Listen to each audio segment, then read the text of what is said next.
నెల్లూరు రాజకీయాల్ని నీచమైన స్థాయిలో పూర్తిగా దిగజార్చినటువంటి ఘనత తెలుగుదేశం పార్టీ అభ్యర్థులు నారాయణ, కోటంరెడ్డి శ్రీధర్ రెడ్డి, గిరిధర్ రెడ్డి, రూప్ కుమార్ యాదవ్కు దక్కుతుంది. బహుశా చరిత్రలోనే, నెల్లూరు జిల్లా రాజకీయ చరిత్రలోనే వీళ్ళందరూ కూడా దుష్టశక్తులుగా మిగిలిపోతారు. వీరందరికీ నేతృత్వం వహిస్తున్నటువంటి వేమిరెడ్డి ప్రభాకర్ రెడ్డి గారు ఒక మన వైఎస్ఆర్ కాంగ్రెస్ పార్టీ వెన్నుపోటుదారుడిగా వీళ్ళందరికీ కూడా సహకరిస్తూ ఎంత నీచ నికృష్ట రాజకీయాలనైనా కూడా నడిపి గెలుపును సాధించాలి అన్నటువంటి ఒకే ఒక లక్ష్యంతో వాళ్ళందరూ కూడా పనిచేస్తూ ఉన్నారు. కానీ దానికి పూర్తి భిన్నంగా ప్రజలందరూ కూడా, ముఖ్యంగా నెల్లూరు జిల్లాలో ఉన్నటువంటి యావత్ మంది ప్రజలు కూడా వైఎస్ఆర్ కాంగ్రెస్ పార్టీకి, అన్ని సామాజిక వర్గానికి చెందినటువంటి వాళ్ళు పూర్తిగా సపోర్ట్ చేస్తూ ఉన్నారు. వీళ్ళ కుటిల రాజకీయాలు, కుట్ర రాజకీయాలు పనికి రావు అన్నటువంటి విషయాన్ని తెలియజేస్తూ ఉన్నా. దాంట్లో భాగంగానే, కుట్ర రాజకీయాల్లో భాగంగానే ఈరోజు 1400 మంది హైదరాబాద్ నుంచి, కడప నుంచి, విజయవాడ నుంచి కొన్ని సంఘ విద్రోహ శక్తుల్ని, అంటే దొంగతనాలు చేయడంలో, హత్యలు చేయడంలో, నీచమైన నికృష్టమైనటువంటి పనులు చేయడంలో, అసాంఘిక కార్యకలాపాలకు పాల్పడేటటువంటి వ్యక్తుల్ని 1400 మందిని తీసుకొచ్చి నారాయణ ఈరోజు తన మెడికల్ కాలేజీ హాస్టల్లో వాళ్ళందరినీ కూడా అకామిడేట్ చేయడం జరిగింది. రేపు 13వ తారీఖు జరగబోయేటటువంటి ఎన్నికల్లో గందరగోళం సృష్టించి, law and order problem create చేసి రాజకీయంగా తను లబ్ధి పొందాలనుకుంటూ ఉన్నాడు నారాయణ, కోటంరెడ్డి శ్రీధర్ రెడ్డి. సహజంగానే రౌడీ లక్షణాలు కలిగినటువంటి శ్రీధర్ రెడ్డి, దందాలు చేసేటటువంటి శ్రీధర్ రెడ్డి, వాళ్ళందరికీ కూడా రూప్ కుమార్ యాదవ్ తోడై అత్యంత సంపన్నులు, ధనవంతులైనటువంటి నారాయణ, వేమిరెడ్డి ప్రభాకర్ రెడ్డిల సహకారంతో ఈరోజు నెల్లూరు జిల్లాని పూర్తిగా ధ్వంసం చేస్తూ, నాశనం చేసేదానికి ప్రయత్నం చేస్తూ ఉన్నారు. ఎన్నికల కమిషన్ రూల్స్ రెగ్యులేషన్ ప్రకారం బయట వ్యక్తులు ఎవ్వరు కూడా ఎన్నికలు జరిగేటప్పుడు ఆ యొక్క ప్రాంతంలో ఉండడానికి లేదు.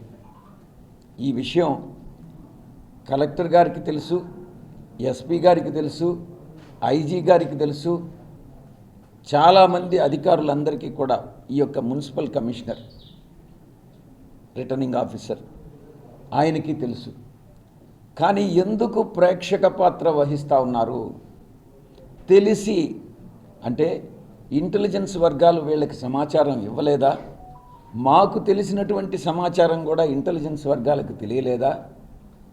లేదు, కలెక్టర్ గారు కానీ, ఎస్పీ గారు కానీ, లేకుంటే మున్సిపల్ కమిషనర్ గారు కానీ, మిగతా అధికారులందరూ కూడా ఎందుకు ప్రేక్షక పాత్ర వహిస్తున్నారు? ఈ 1400 మంది రేపు 13వ తారీఖు ఏం చేయబోతున్నారు? నెల్లూరు ప్రజల ప్రాణాలకే ముప్పు తేయబోతున్నారా? ఏ మాత్రం ఎక్కడ పొరపాటు జరిగినా నేను ఒక్కటే చెప్తా ఉన్నా, దానికి పూర్తి బాధ్యత కలెక్టర్ గారు, ఎస్పీ గారు, మున్సిపల్ కమిషనర్ గారు బాధ్యులవుతారు అన్నటువంటి విషయాన్ని తెలియజేస్తా ఉన్నా. దీనికి సంబంధించి ఫిర్యాదుని ఈరోజు 6 గంటల తర్వాత, అంటే ఎన్నికల ప్రచార భాగం ఘట్టం ముగియగానే ఎవరెవరైతే ఇక్కడి నుంచి వెళ్ళిపోవాలనో 6 గంటల తర్వాత కంప్లైంట్ ఇవ్వడం జరుగుతుంది. వాళ్ళు ఎక్కడున్నారన్నటువంటి విషయం కూడా వాళ్ళకి ఆధారాలతో తెలియజేయడం జరుగుతుంది. ఈ లోపలనే వాళ్ళని వేరే దగ్గరికి కానీ షిఫ్ట్ చేస్తే పోలీసు విభాగానికి, పోలీస్ డిపార్ట్మెంట్కి వాళ్ళ జీపీఎస్ లొకేషన్స్ ఎవరు ఎక్కడుండారన్నటువంటి విషయాన్ని తెలుసుకునేటటువంటి మౌలిక సదుపాయాలన్నీ కూడా ఉన్నాయి. కాబట్టి పోలీస్ అధికారులు అప్రమత్తం కావాలి, కలెక్టర్ గారు బాధ్యత తీసుకోవాలి, మున్సిపల్ కమిషనర్ గారు బాధ్యత తీసుకోవాలి. లేకుంటే ఈ ముగ్గురికి మొట్టమొదటిగా మేము ఫిర్యాదు చేయడం జరుగుతుంది.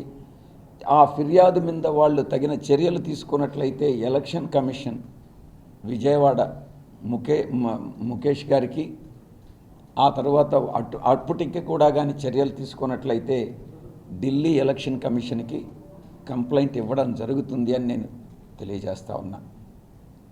ఇక చంద్రబాబు నాయుడు కుటిల రాజకీయాలని ఒక్కసారి తెలుసుకోవాలి.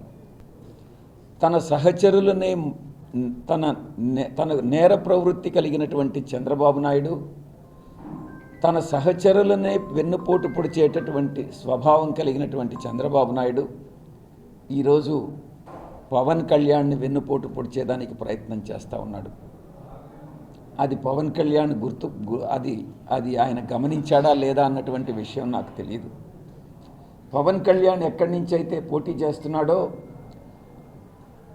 చంద్రబాబు నాయుడు వెన్నుపోటు రాజకీయాల్లో ఎంత సిద్ధహస్తుడని తెలిసి కూడా పవన్ కళ్యాణ్ నియోజకవర్గంలో కొంతమంది వ్యక్తుల్ని ఉసిగొల్పి పవన్ కళ్యాణ్కి వ్యతిరేకంగా పవన్ కళ్యాణ్ని ఎలాగైనా ఓడించాలన్నటువంటి ఒకే ఒక దృక్పథంతో అక్కడ కుట్ర రాజకీయాలన్నీ కూడా చేస్తూ ఉన్నాడు. ఒక సేన అన్నటువంటి ఒక దాన్ని పెట్టి ఒక వ్యక్తి పేరుతో అతను ఓపెన్గా ప్రత్యక్షంగా ఈ యొక్క పవన్ కళ్యాణ్కి వ్యతిరేకంగా ఓడించేదానికి వివిధ సామాజిక వర్గాలను రెచ్చగొడుతూ ప్రసంగాలు ఇవ్వడం, అక్కడ ప్రచారం చేయడం, అవన్నీ తెలుగుదేశం పార్టీ గతంలో పనిచేసినటువంటి అభ్యర్థి వర్మ ఆయన సహకారంతో ఇవన్నీ చేస్తుంటే ఏదో కంటినీటి తుడుపుగా ఆ వ్యక్తిని సస్పెండ్ చేయడం జరిగింది.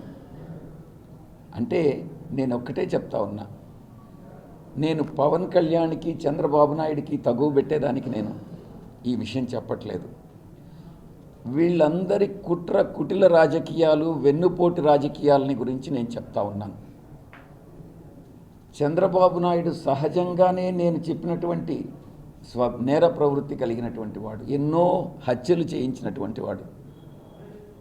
వంగవీటి రంగానిక దగ్గర నుంచి, రాఘవేంద్రరావు గారి దగ్గర నుంచి, చెరుకులపాడు నారాయణ రెడ్డి గారి దగ్గర నుంచి దళితులను ఊచకోత గగనపర్రు కానీ, కారంచేడు కానీ ఊచకోత కోయించినటువంటి వ్యక్తి చంద్రబాబు నాయుడు. పవన్ కళ్యాణ్ని ఓడించడం అన్నటువంటిది పెద్ద పని కాదు చంద్రబాబు నాయుడికి. నేను ఒకటే చెప్తా ఉన్నా, జనసేన కార్యకర్తలందరికీ కూడా మీరు అప్రమత్తం కాండి. మీరు చంద్రబాబు ఎలాగైతే మీకు వ్యతిరేకంగా పనిచేస్తున్నాడో మీరు కూడా తెలుగుదేశం పార్టీకి చెందినటువంటి వాళ్ళకి తగిన విధంగా బుద్ధి చెప్పండి అన్నటువంటి విషయాన్ని నేను తెలియజేస్తా ఉన్నా. జనసేన కార్యకర్తలందరూ కూడా ఆలోచించుకోవాలి.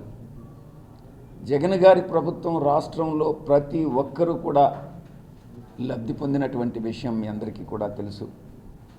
ఇక ఒకవైపు మా నాయకుడు శ్రీ జగన్మోహన్ రెడ్డి గారు ప్రతి ఒక్కరికి కూడా రాజకీయాలకు అతీతంగా ఏ పార్టీకి చెందిన వాళ్ళైనా కూడా, అది తెలుగుదేశం పార్టీకి ఓటేసి ఉన్నా, జనసేనకు ఓటేసి ఉన్నా, లేకుంటే కాంగ్రెస్కి ఓటేసి ఉన్నా, ఎవరికి ఓటేసి ఉన్నా కూడా రాజకీయాలకు అతీతంగా, పార్టీలకు అతీతంగా పేద బడుగు బలహీన వర్గాలకి, అగ్రవర్ణాల్లో పేదలకు లబ్ధి చేకూర్చినటువంటి మహానాయకుడు శ్రీ జగన్మోహన్ రెడ్డి గారు. కాబట్టి రాష్ట్రంలో నేను ఒక్కటే చెప్తా ఉన్నా చంద్రబాబు నాయుడికి, నీ యొక్క 40 సంవత్సరాల అనుభవాన్ని రంగరించి ప్రజలకు మేలు చేకూర్చేటటువంటి పని మీ జీవిత చరమాంకంలోనైనా చేయండి చంద్రబాబు గారు అని నేను చెప్తా ఉన్నా. ఇటువంటి కుటిల రాజకీయాలు మానుకోండి. మీ యొక్క కూటమి భాగస్వాముల్ని వెన్నుపోటు పొడిచే ప్రయత్నం చేయకండి. బీజేపీకి తమ భాగస్వామి అయినటువంటి భారతీయ జనతా పార్టీకి గెలవలేనటువంటి సీట్లు పురంధరేశ్వరి ద్వారా తన పురంధరేశ్వరి మనసంతా కూడా తెలుగుదేశం వైపు ఉంటుంది. ఆమె భౌతికంగా బీజేపీలో ఉంటుంది. అటువంటి వ్యక్తి ద్వారా ఎక్కడైతే తెలుగుదేశం పార్టీ అనుకున్నాడో ఆ సీట్లన్నీ బీజేపీకి కేటాయించడం, జనసేనకు కేటాయించడం, వాళ్ళందరూ కూడా ఓడిపోయే రకంగా ఈయన రాజకీయాలు చేయడం, ఇవన్నీ కూడా కుట్రలు కుతంత్రాల్లో ఒక భాగం అన్నటువంటి విషయాన్ని తెలియజేస్తా ఉన్నాను. ఈ రెండు అంశాలని నేను ఒక అంశం ఈ యొక్క రేపు రాబోయేటటువంటి ఎన్నికల్లో నెల్లూరులో ముఖ్యంగా ఇటు రూరల్ ప్రాంతంలో నెల్లూరు రూరల్ నియోజకవర్గంలో, నెల్లూరు సిటీ నియోజకవర్గంలో అల్లకల్లోలు సృష్టించడం, ఇటు చంద్రబాబు నాయుడు కుటిల రాజకీయాలు.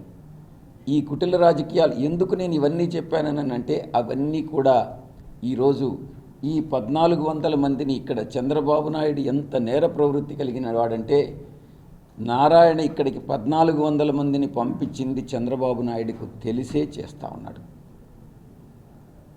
చంద్రబాబు నాయుడుకి ఒకటే చెప్తా ఉన్నా, నువ్వు పవన్ కళ్యాణ్ని వెన్నుపోటు పడవచ్చు, బీజేపీని మీరు మోసం చేయొచ్చు, కానీ ఈ యొక్క నేర ప్రవృత్తి కలిగినటువంటి మీరు ఈ కుటిల రాజకీయాలు నెల్లూరులో చేస్తే ఒప్పుకోము అన్నటువంటి విషయాన్ని తెలియజేస్తా ఉన్నా.